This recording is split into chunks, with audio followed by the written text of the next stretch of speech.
tubuh ini harus sehat. Kalau tulang itu harus kuat. Kalau otot itu harus kenceng. Oh. Tapi kalau lemak itu harus rendah. Nah sekarang yang terjadi apa? Yang terjadi nih sekarang teman-teman sekalian. Ini lihat. Lemaknya tinggi. Ini ada namanya otot, ini ada namanya tulang, ini adanya lemak. Otot nggak dilatih, ototnya nggak dilatih nih. Akhirnya turun kan. Sejak 30 tahun ke atas terjadi penurunan 1% otot. Itu Tiap udah kali natural yang 1%. natural karena Turun itu maksudnya gimana? jadi massa ototnya berkurang. Londoy, jadi Kayak mengecil aja, Oke, karena kita makin tua ototnya kan mengecil. Ya. Karena nggak pernah dilatih. Kalau saya tanya misalnya sama Desta olahraganya apa? Pasti either lari, berenang, naik sepeda, sepak bola, Tenis. tenis, semuanya adalah bukan melatih otot rangka, tapi yang dilatih adalah otot jantung. Kardio. Makanya kenapa kardio di sini oke, bagus gak bagus. Tapi bro, ini otot rangka kok nggak pernah dilatih. Otot rangka nggak dilatih, maka yang terjadi pelemahan tulang. Tulangnya lemah, geraknya lebih sedikit. Ketika geraknya sedikit, lemaknya meningkat.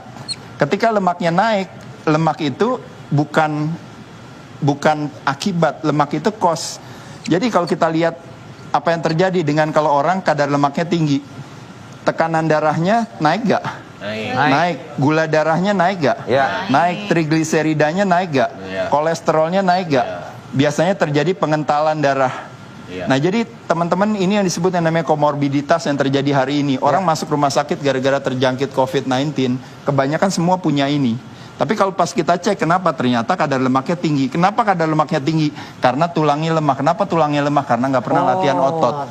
Nah jadi poinnya bicara otot kita rangka, orang mikir ibaratnya gue nggak mau berotot. Poinnya bukan masalah perlu berotot atau tidak. Otot nggak dilatih, tulangnya lemah, maka lemaknya tinggi.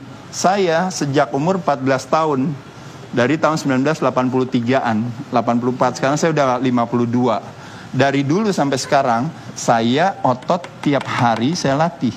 Tiap hari? Tiap hari saya latih, santai aja latihannya. Mau 5 menit, mau 10 menit, mau cuma pusap-pusap aja di wastafel, nggak ada masalah. Otot dikencangkan, tulangnya kuat. Tulangnya kuat, gerak saya normal, metabolisme saya normal, akhirnya lemak saya rendah.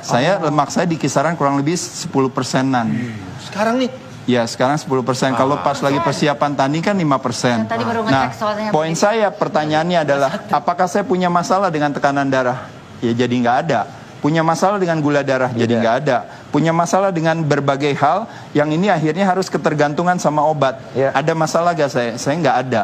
Nah jadi poin saya adalah kenapa saya bisa terjadi penghambatan penuaan sehingga jadi bentuknya berbeda dengan orang 52 tahun yang lain.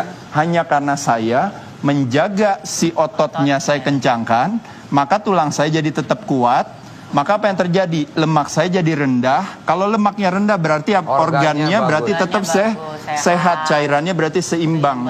Makanya kenapa bentuknya saya dalam 20 tahun terakhir bentuknya sama, hanya gara-gara saya menjaga keseimbangan ini, sedangkan orang lain tidak melakukan. Pak Guru. Nanya nih Pak Guru nih. Gak usah berlebihan, orang